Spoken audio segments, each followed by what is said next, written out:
तब्बल 61 किलो सोनं आणि 4 किलो चांदीच्या दागिन्यांसह घरफोडी करणाऱ्या तिघा चोरट्यांना कोल्हापूर पोलिसांनी जेरबंद केलं। कोल्हापूर पोलिसांच्या स्थानिक गुन्हे शाखेनं घरफोडी करणाऱ्या या टोळीला जेरबंद करत मोठी कामगिरी केली। या कारवाईत इचलकरंजीतील एक मोटरसायकल चोरीचा गुन्हा आणि कोल्हापूर जिल्ह्यातील तब्बल 33 घरफोडीचे गुन्हे उघडकीस आणले।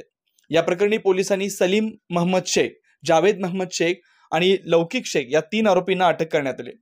2022 पासून अलीकडील काळात कोल्हापूर पोलिसांची ही सर्वात मोठी यशस्वी कारवाई असल्याचं सांगत या कामगिरीबद्दल कोल्हापूर परिक्षेत्राचे विशेष पोलीस महानिरीक्षक सुनील फुलारी यांनी संपूर्ण टीमचं कौतुक केलं। आज कोल्हापूर जिल्हा पोलीस दलाच्या स्थानिक गुन्हा अन्वेषण शाखाचे पोलीस निरीक्षक आणि त्यांच्या पथकाने चांगली कामगिरी केलेली आहे।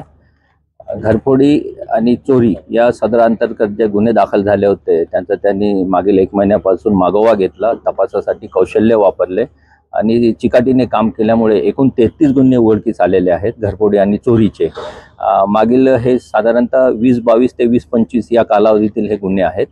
यामध्ये 3 आरोपींना अटक करण्यात आलेली आहे। ते सक्रिय गुन्हेगार आहेत आणि ते साधारण कोकण, कोल्हापूर आणि शेजारील कर्नाटक, बेळगावचा भाग या परिसरात चोरी करत असतात।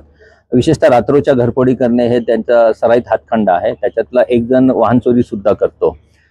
या सगळ्या प्रक्रियेमध्ये या 33 गुन्ह्यांमध्ये एकूण साधारण 60-70 लाखाचा मुद्देमाल जप्त करण्यात आलेला आहे। त्याच्यामध्ये सोने चांदीचे दागिने आहेत। आम्ही सगळ्या नागरिकांना आवाहन करतो की त्यांचे जे काही दागिने आहेत आणि या 33 गुन्ह्यांमध्ये आम्ही यादी प्रसिद्ध केलेली आहे, त्याच्यामध्ये त्यांचा मुद्देमाल सर्व कायदेशीर प्रक्रिया पूर्ण करून त्वरित परत करण्यात येईल। जिल्हा पोलीस दलाचे आणि साधारण महाराष्ट्र पोलीस दलामध्ये संपत्तीविषयक गुन्हे उघडकीस आणणे आणि रिकव्हरी जास्तीत जास्त करणे याची सध्या मोहीम चालू आहे आणि त्या अंतर्गत यश मिळालं त्याबद्दल मी त्या स्थानिक गुन्हा अन्वेषण टीमचे पी आणि त्यांच्या पूर्ण चमूचं कौतुक करतो आणि अभिनंदन करतो।